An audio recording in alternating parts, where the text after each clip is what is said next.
안녕하세요. 세이지 약국 2차 실습생 이승유 정예림입니다.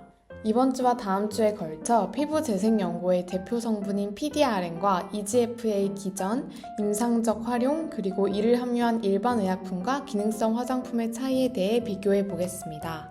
먼저 PDRN부터 살펴보도록 하겠습니다. PDRN은 송어, 연어와 같은 연어목 어류의 정소에서 추출한 분자량 50에서 1500kDalton의 저분자 DNA 혼합물입니다. 제조 과정에서 단백질을 제거하여 95% 이상 순도로 정제하기 때문에 면역 반응을 일으킬 위험이 없고 조직 재생과 상처 치유를 가속화하는 효과를 나타냅니다. 의학적으로 당뇨, 화상, 허혈로 인해 손상된 피부를 재생하거나 피부 이식 이후 조직을 수복하는 데 쓰입니다.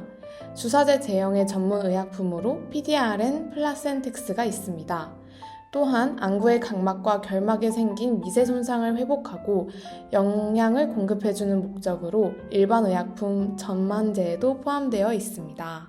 최근에는 피부 미용 시술에서 각광받는 성분으로 떠올라 연어주사 또는 리쥬란의 주성분으로 잘 알려져 있습니다.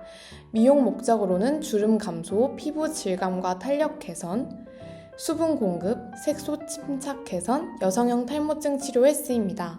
PDRN이 피부 속 진피세포에 직접 작용하여 손상된 세포의 회복을 촉진하고 피부 노화를 방지하고 시술 직후 예민해진 피부에 진정 효과를 나타내기 때문입니다. 그렇다면 세포 수준에서 어떤 신호 전달 체계를 거쳐서 피부가 재생되는 것일까요? PDRN의 핵심 기전은 아데노신 A2A 수용체의 활성화에 있습니다.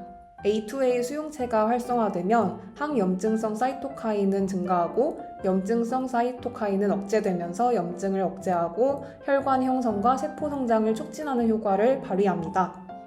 그리고 PDRN이 작용하는 또 다른 방식으로 셀비지 경로가 있습니다.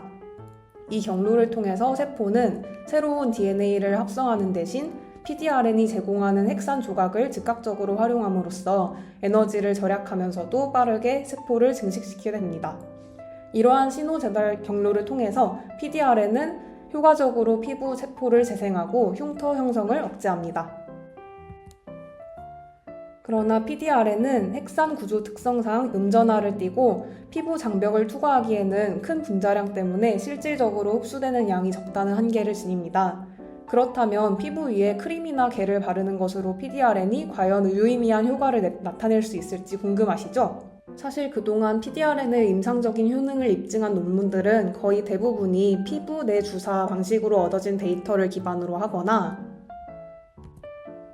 전 임상 단계의 인비트로 또는 동물 실험 데이터를 기반으로 하고 있습니다.